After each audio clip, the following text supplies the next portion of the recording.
Howdy everyone, Ellen Weatherholt here at the Botanic Garden.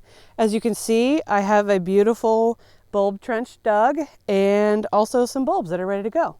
So we'll start with our bigger bulbs. So many people ask me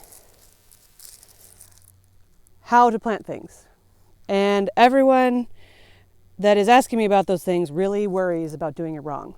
So with most of these bulbs that I'm going to talk about, there is no wrong way. You just need to put them in the ground and cover them up and they will grow because they know what to do once they're in the ground. So some folks ask, do I need to take the paper off of the bulb? No, the paper actually is a good protective coat.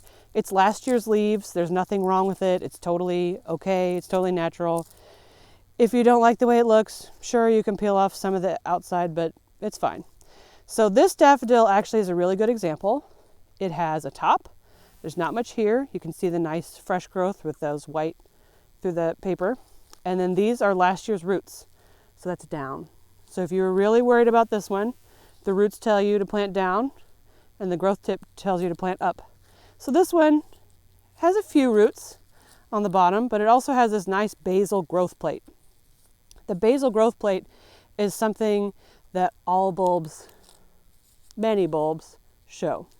So that end is down, this end is up. So a general guideline is you plant it twice the depth of the actual size of the bulb. So this bulb is about 3 inches tall, so I'm going to plant it 6 inches deep. So this is the top of the soil and this is the bottom of the bulb, so about 6 inches deep to the bottom of the hole. So I've got this hole already dug, and I just press them into the soil with the growth tip up. Can you see it? Yeah. So there they are. They're about 6 inches from the original level of the soil to where the bulb was planted. Another characteristic of daffodils is these roots actually pull the bulb down into the earth as it lives in your garden year after year.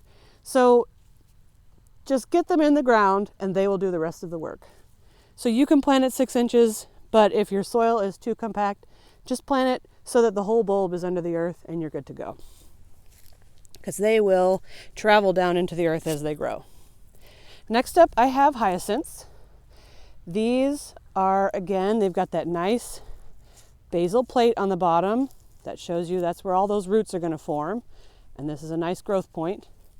This is actually critical that you plant these in the proper orientation because the flower spike is so short that if you plant it upside down, it'll just bloom in the ground. So we want to see those flowers. So we're going to put the basal plate into the earth and the growth point pointing up towards the sky. So again, this one is twice the depth of the bulb, so we're at maybe 1.5 inches, 2 inches. So I would have about that much soil on top of the bulb. So that's maybe 3 to 4 inches under the soil. So I just press them into the earth like that. Perfect.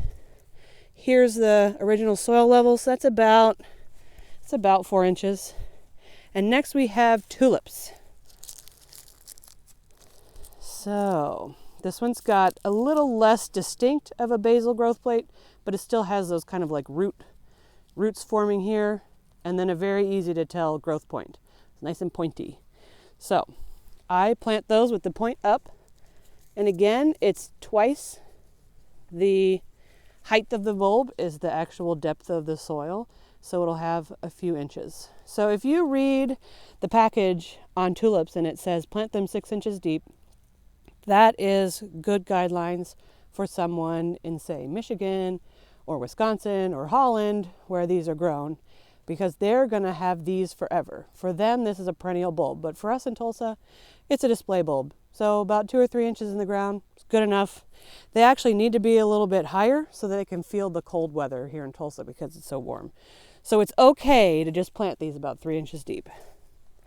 So I put them in the ground, and I like to plant my tulips pretty close together because I don't like digging too many holes and I love flowers. So I put them really close together. They're maybe a couple of inches from each other. and I just pack them in here. Because in the end, they're not going to come back. I'm just planting them for that first display next spring, and that's okay. A couple more daffodils, we'll put those in too. Back into our deeper end of this planting. So, next we have Hyacinthoides. These are our Spanish hyacinths. They kind of are, they're a little bit squishy. They're very interesting looking bulbs. So they have a little tiny growth plate and a growth tip. And some of these will start to sprout out the growth tip if they sit in storage too long. So these actually, they're pretty fresh, so you can't really tell one from the other. So I'm going to put them twice the depth of the bulb in the soil. So the soil would be right about here, maybe 2 to 2.5 inches deep. So I've definitely got a pretty shallow part of this bulb planting here. You can see that it's maybe 1.5 inches, 2 inches from the original soil line here. So I just put those basal plates down and the growth points up. And then these are about the same size, so we're going to plant them about the same depth. Again, this is a good clue. Those are last year's roots, and there's the growth point. So just tuck those in. This one even has old leaves on it. So that's an old leaf. That's telling me that that goes up, and these roots go down. And then last but not least, we have our fall blooming crocuses. So there are many crocuses that we will plant that are spring blooming. Many people are familiar with the spring blooming crocuses. We have them, I love them, and they will be blooming here at the garden. We also have some of these fall bloomers. And because of shipping delays, they are ready to go. Usually we would get these in about August or September, but because they were all on a boat in the ocean with all the other goods headed everywhere nowadays, they were late. So you can see most people don't take the paper off the crocus, but I'm just doing this to show you that even though it looks like it's way ahead, there's still plenty of bulb here, which means that all these flowers are all still living. They will still bloom. It's okay. There's plenty of food in here in this nice corm. So we will plant it and it will be great.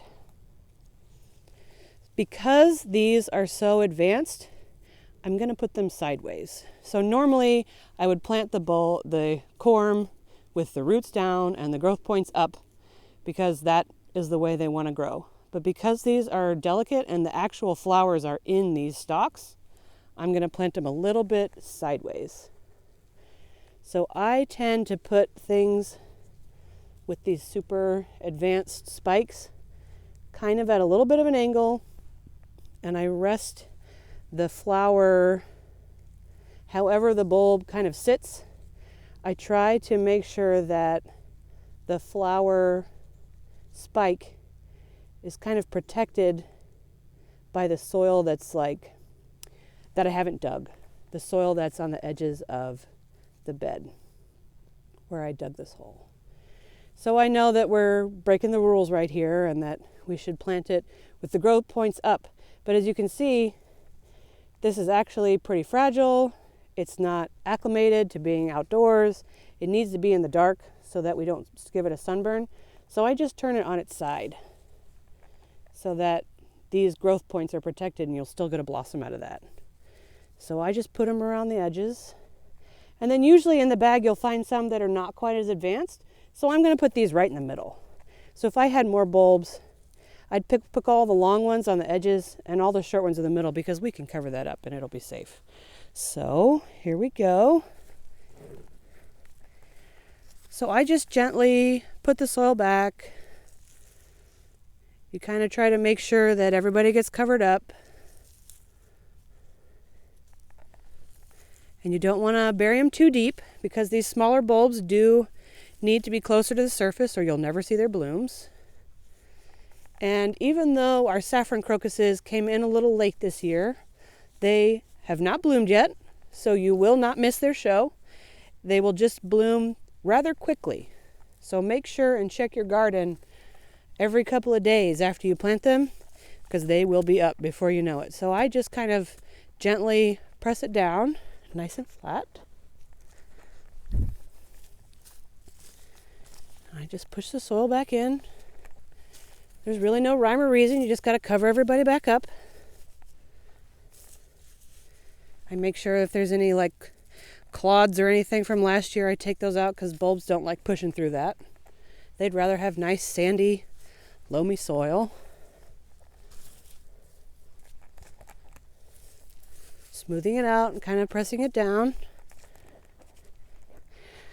You can, if you want to, you can press it down with your feet and step on it, but you don't need to compact the soil.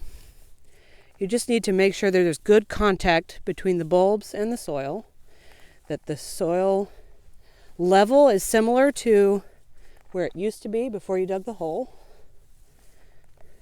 Here's some more of those old roots from our annuals this year. We'll just spread all this out. So as you can see, this looks pretty uniform, like we've filled it into about the same depth, which is good. So that means that all of our bulbs are planted in a satisfactory manner. So now that I'm finished planting, there will be bulbs. Our saffron will be up in a couple weeks, and the rest of these bulbs need to just chill out over the winter and get that cold period, that vernalization, so that they will all be ready in the spring. So hopefully you've got bulbs in your yard too, and thanks for joining me.